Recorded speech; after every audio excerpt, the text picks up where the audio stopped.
Hello，我係 Pepe，而家係2026年嘅4月4號星期六，下晝7點半。我而家就喺西九龍高鐵站，香港西九龍高鐵站，真係好多人，好多人，人山人海。今天大部分开往内地的列车车票已經售出，還未購票的乘客可考慮經羅湖或落馬洲前往內地。感謝您的體諒與等候。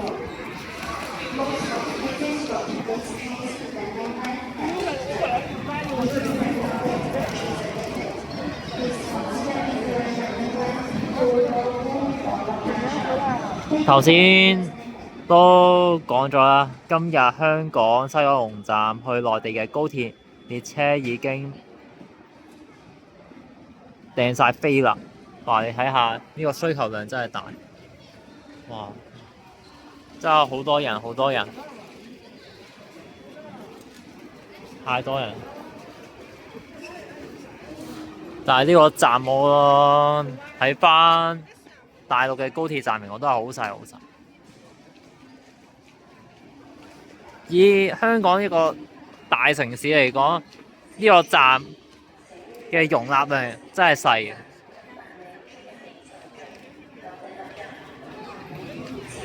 同埋個造價，你睇到其實喺呢個接近市中心嘅地區起一個高鐵站，造價貴啦。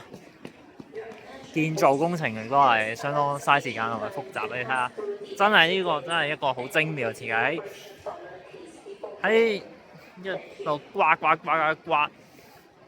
又要堆咁多嘅樓層咧，其實係好考驗設計者啊嘅功夫。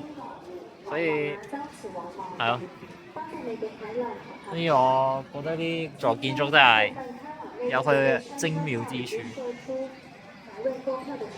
同埋呢個站都係對市區嘅香港人嚟講都係好方便，可以快啲去到高鐵站。